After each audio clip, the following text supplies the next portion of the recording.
Assalamu alaikum student. I am Salman Ahsan. Welcome to my YouTube channel Sing Board Academy.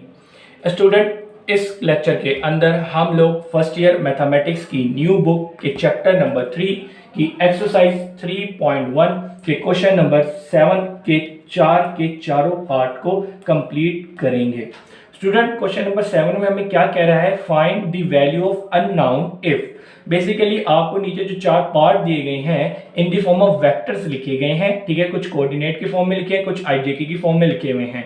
आपके इसके अंदर numbers के साथ कुछ अननोन यानी कि कोई अल्फाबेट लिखा हुआ है, उस अल्फाबेट को मालूम करना है। तो कैसे मालूम करेंगे? बेसिक कॉन्सेप्ट है, बहुत ही ज्यादा आसान है, कोई इतनी मुश्किल चीज नहीं है। ऐसे ऊपर से बता देता हूँ, जरा देखें क्या है। जिस तरह पार्ट 1 देख लें, इसमें आपको दिया है 4i + 5j equal to pi + 5j। तो ये एक क्वेश्चन दिया गया है, सही है। इस क्वेश्चन में आपको अननोन p दिया है, अब वो वैल्यू मालूम करनी है। तो भाई ये आपको बात पता होनी चाहिए, i के इक्वल होगा और j के इक्वल होगा, सही है। तो आप सिंपल इन दोनों को इक्वल करके यहां से p की वैल्यू मालूम कर लेंगे, जो बहुत ही ज्यादा आसान है। सिर्फ आप बेसिक क्वेश्चन एक देखेंगे, आपको सोल्यूशन खुद ब खुद समझ आ जाएगा, कोई इतनी मुश्किल चीज नहीं है। पेपर पॉइंट से बात कर लूं तो ये सिर्फ एग्जाम के लिए एमसीक्यूज हद तक इंपॉर्टेंट है, उससे ज्यादा ये नहीं आ सकता। तो चले जी इसके सोल्यूशन की तरफ चलते हैं।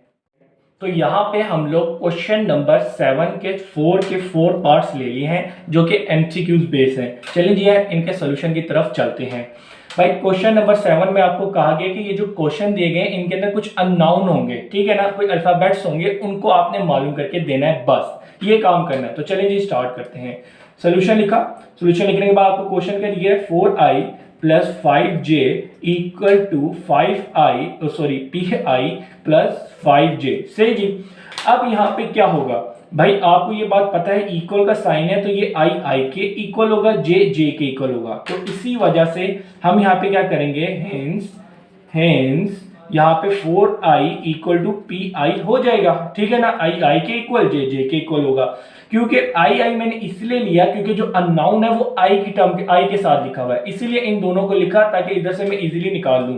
तो भाई ये i यहाँ से ये वाला i और ये i एक दूसरे को कैंसिल आउट किया, क्योंकि i मल्टीप्लाई और जाके डिवाइड करूंगा तो एक दूसरे को ऐसे ही कैंसिल आउट कर देंगे। तो यहाँ से आपके पास p = 4 की वैल्यू निकल के आ गई, ठीक है ना। यहाँ पे 4 बच जाएगा, यहाँ पे p बच जाएगा। तो सिंपल आपकी p की वैल्यू निकल के आ गई, जो अननोन था वो आ गया। Simple, this is your answer, इतना आसान है। अब चलते हैं इसके पार्ट नंबर 2 पे। अब बेटा पार्ट नंबर 2 को चाहे हम दो तरीकों से कर सकते हैं। कैसे, जरा देखें।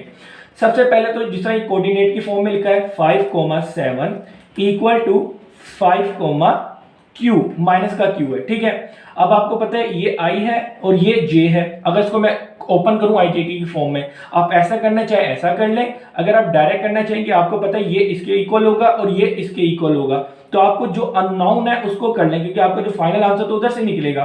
तो 7 = -q हो जाएगा, सही है ना भाई। क्योंकि अननोन क्या था, ये q था, तो आपको अननोन मालूम करना था, इसीलिए ये x के इक्वल ही होगा, तो आपने वो ले लिया। यहाँ पे लिखना चाहिए तो लिख दे हेंस, ठीक है। आपने कर लिया, इक्वल का साइन था, आपको पता है पहला पहले के दूसरे के इक्वल है।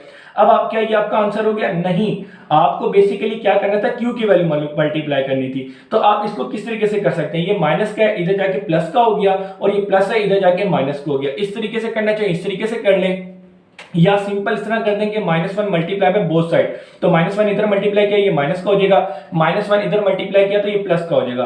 अब ये हम प्लस का इसको क्यों कर रहे हैं? क्योंकि भाई हमें बेसिकली पॉजिटिव वैल्यू चाहिए, प्लस क्यू चाहिए, हमें नेगेटिव क्यू नहीं चाहिए। तो सिंपल माइनस का क्यू, चले मैं आपको करके दिखाई देता हूं कि सिंपल -1 मल्टीप्लाई किया तो भाई ये माइनस का था तो ये प्लस का हो जाएगा, और इसको मल्टीप्लाई किया तो ये -7 हो जाएगा। तो मेन जो चीज आपको चाहिए थी वो अननोन क्यू की वैल्यू चाहिए थी, क्यू की वैल्यू निकाली, वो क्या आ गई -7। याद रहे अक्सर बच्चे क्या गलती करेंगे कि q की वैल्यू निकाल के 7 कर देंगे, आपका आंसर गलत होगा, माइनस आ जाएगा। क्यों? क्योंकि ये माइनस, हमें माइनस क्यों नहीं, q की वैल्यू चाहिए, जिसकी वजह से हम लेंगे एक तरीके से -1 जो है हमने दोनों साइड मल्टीप्लाई किया तो ये माइनस का हो गया और ये माइनस प्लस हो गया। तो मेन जो अननोन q था उसकी जो वैल्यू चाहिए थी वो आपने निकाल ली है, सही है बेटा, सिंपल। ये तो मैंने आपको बता दिया डायरेक्ट से। अगर इसका दूसरा तरीका क्या था, मैंने कहा था कि जो कोऑर्डिनेट की फॉर्म है इसको ओपन करके लिख लें IJK की फॉर्म में, ठीक है। ये IJK की फॉर्म में लिख लिया, सही। क्या किया, IJK और ये IJK। आपको पता है I के इक्वल j के इक्वल होगा, तो आपको अननोन किसके साथ दिया हुआ है, j के साथ लिखा है, तो आप j वाली टर्म्स को ले लें, सही है। अच्छा जी, जे से जे कट के 7 इक्वल टू माइनस क्यू आ जाएगा। आपको पता है माइनस क्यू की वैल्यू नहीं चाहिए, प्लस क्यू की वैल्यू चाहिए, तो माइनस बोथ साइड मल्टीप्लाई करेंगे तो ये माइनस का 7 हो जाएगा और ये माइनस माइनस प्लस हो जाएगा। अब आप उसको सीधा करके बस लिख दें क्यू इक्वल टू -7। तो भाई this is your final answer. तो दोनों तरीकों से देखो क्यू की वैल्यू -7 ही निकल कर आई है। ठीक है ना बेटा। अब हम चलते हैं इसके नेक्स्ट पार्ट की तरफ। वो क्या है, क्वेश्चन नंबर 7 का पार्ट नंबर 3। ठीक है जी बेटा। तो भाई पार्ट नंबर 3 में भी वही मेन कॉन्सेप्ट रहेगा क्या, कि भाई आपको जो अननोन है उसकी वैल्यू मालूम करें। तो 7/2i 3/5j equal to P I minus 3/√25। सही जी बेटा, ये लिखा हुआ है। अच्छा जी, तो भाई अब जरा देखिए यहाँ पे हमने क्या करना है। भाई सीधी सी बात है, आई के इक्वल होगा, तो आप यहाँ पे क्या करें, हेंस या सोल्यूशन लिख के एक बार क्वेश्चन लिख के दोबारा से कर लें, लेकिन मैं अब डायरेक्ट कर रहा हूँ। भाई आपको अननोन किसमें दिया हुआ है, आई के साथ लिखा है, तो सबसे पहले आई की टर्म्स को आपने इक्वल ले लिया। ठीक है, इक्वल ही होगा, आई से आई कट जाएगा, पी की वैल्यू आपके पास क्या निकल गई, पी की वैल्यू आपके पास 7/2 निकल के आई गई। तो भाई जो अननोन था उसकी वैल्यू सिंपल 7/2 आ गई। This is your answer. इतना आसान है। अब आ जाए इस फॉर्म में, ये भी आपको एक कोऑर्डिनेट फॉर्म में ही लिखा हुआ है, तो आप इसको भी करने के दो तरीके हैं। आपको जो इजी लगता हो, जिस तरीके से समझ आता हो वो कर लें। कैसे, जरा देखें।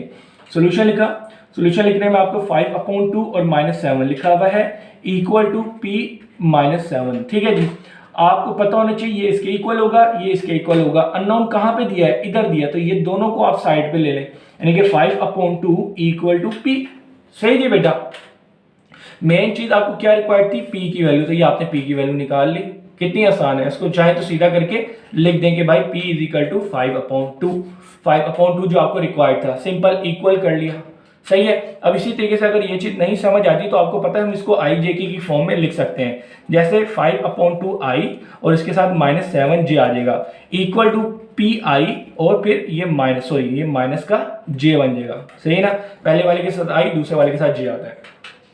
अब अननोन बताएं किसके अंदर है, आई के साथ है, तो आई वालों को ले लें, 5/2i इक्वल टू पी आई। सही जी, आई से आई कटा, यहाँ पे आपके पास p की वैल्यू क्या आ गई, 5/2 इक्वल टू p। तो ये p की वैल्यू आपके पास बन के आ गई 5/2। सही है जी, तो दोनों में देख लें आंसर आपके सेम ही हैं। आपको जो मेथड आसान लगता हो वो फॉलो कर लें। ठीक है बेटा, और याद रखिएगा ये जो क्वेश्चन है आपको सिर्फ एमसीक्यूज हद तक ही मिलेगा। सही जी, तो यहाँ पे आके क्वेश्चन नंबर 7 होता है कंप्लीट। मुझे दीजिए इजाजत, इंशाअल्लाह नेक्स्ट लेक्चर में मिलेंगे। अल्लाह हाफिज।